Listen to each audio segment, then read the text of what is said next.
What is up, watch fam? I am Christian from Theo and Harris, and today I'm back at London Jewelers Manhasset Watch Salon, and I picked out 3 sports watches from 3 different price points, $10,000, $20,000, and $30,000. We've got a pretty diverse offering here from JLC, Breguet, and Cartier, and I think it's watches that you don't really see reviewed all that often, so this is exciting. Let's get into it.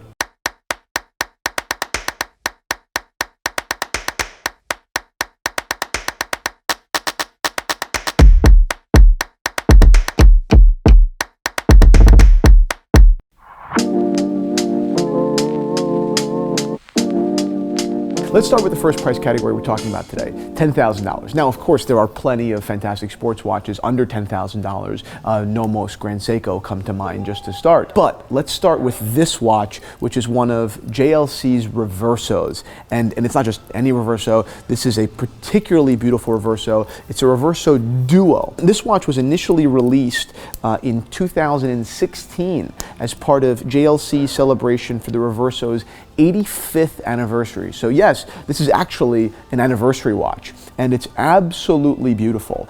This is their ultra thin case, which measures 42.8 millimeters in length and 25.5 millimeters in width. The proportions here are really great. This is one of their slim models, which I've tried on before and always adored. But as I've seen it, one of the problems with their slim models, particularly some of the ones that I've really looked at very seriously, was their strap choice. On quite a few of the slim models, JLC chose a rather protruding configuration, which may be nice for some, but for me, made the watch really just jump in size up another, 4, 5, or 6 millimeters, something crazy, making it unwearable. But here, the way the strap was configured dropped so nicely. So this is actually the first JLC Reverso Ultra Slim that I've been able to wear and say, wow, that looks great. And the proportions, while not the most notable feature of the Reverso, of course we'll get into that in a second, really probably are the second. The proportions here are, I think as JLC has always said, they're golden. Let's get into the dial and hands now.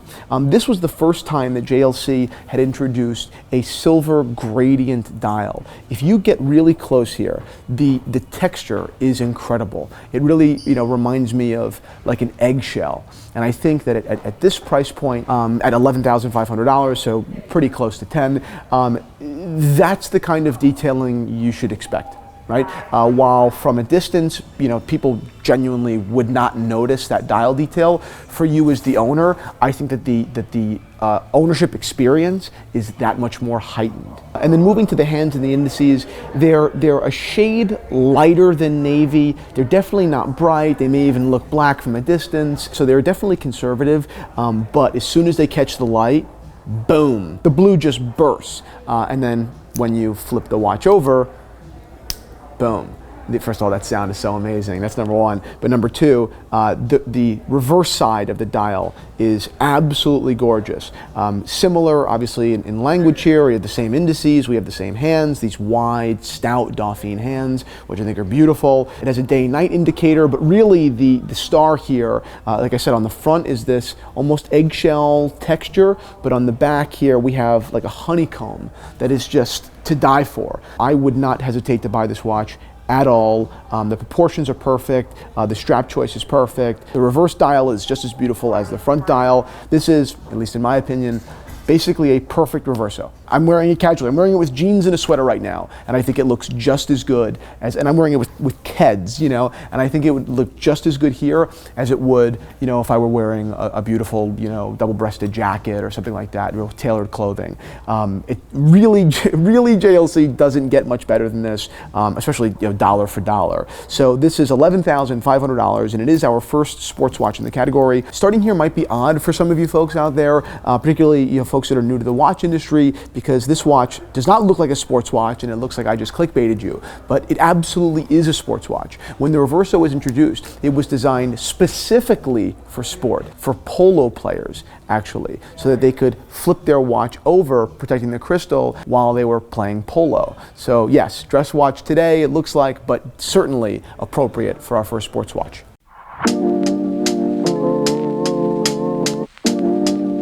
Also a sports watch with heritage, dating back to the early 20th century from Breguet.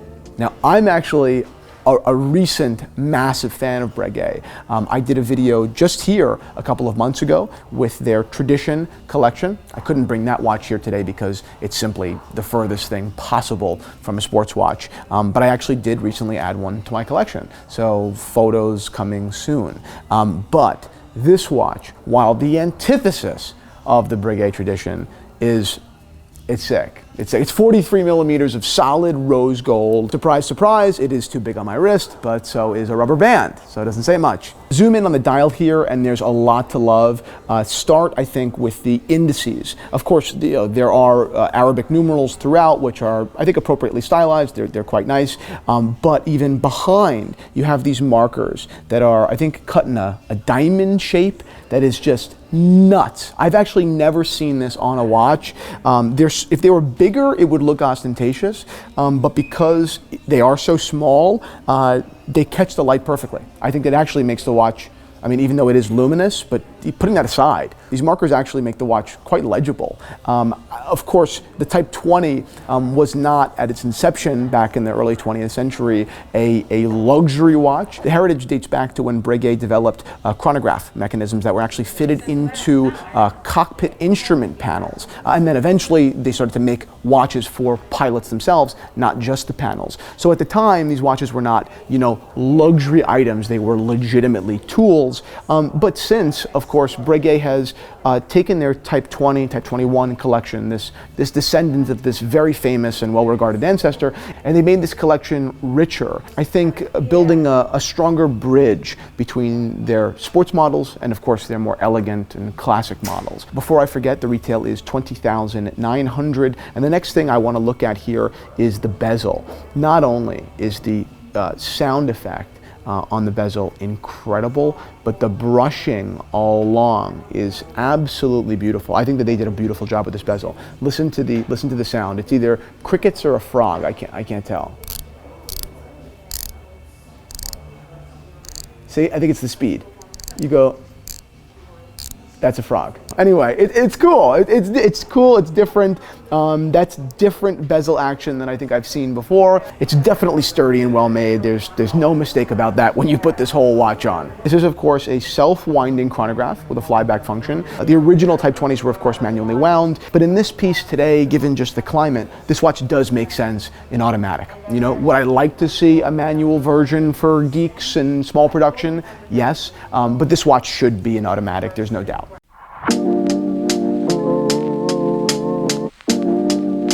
Now, the last piece I want to look at is not by Breguet or JLC. It's a watch that I'm very impressed by.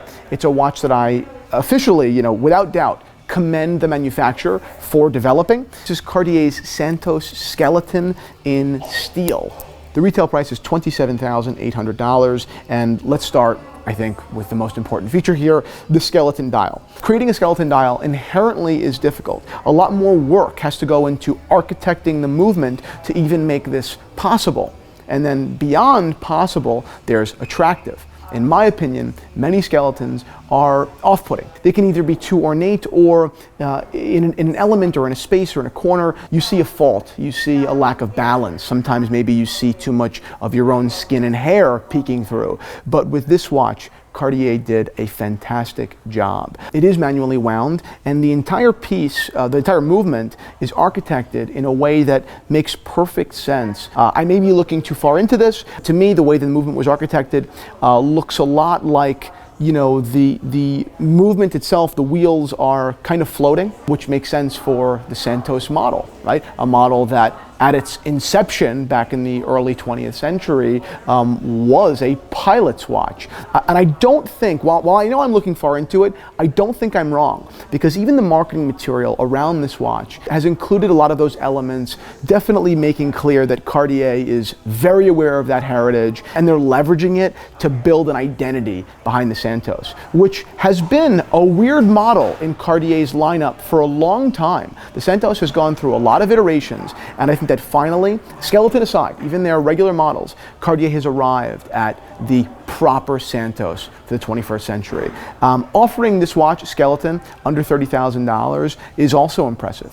If you're looking for competitors to this piece also does come in precious metal, but this is in steel. If you're looking for a competitor to this piece, you're spending a lot more than $27,000. You go to other competing high-end manufacturers and you're spending as much as double or triple. And frankly, apart from the case metal, I think you're making no concession. Everything about the way this piece was done is impressive, front and back. And while it may seem reductive to even mention this, the quick release system for the strap is incredible. I think that is the bane of many people's existence, and Cartier, believe it or not, figured out how to do this, I think, better than any other brand. The case measures 39.8 millimeters. I think it's on par with other, basically 40 millimeter watches. I think it's a little bit big for my wrist, but not for most. And I think in the world we're living in, where, the market we're living in, where people are getting a lot less for the same $30,000, this piece is, I think for many, a no-brainer, really. I love it. I absolutely love it. Thank you so much for watching this episode. I'm definitely going to do this again. I want to talk more about what you're getting at the different levels. So thank you to London Jewelers. If you guys are in the greater New York area, come stop in here at London Jewelers Manhasset location. They do have other locations as well. Michael, please put them here. And subscribe to our channel on YouTube for more videos, and like this video if you liked any one of these watches.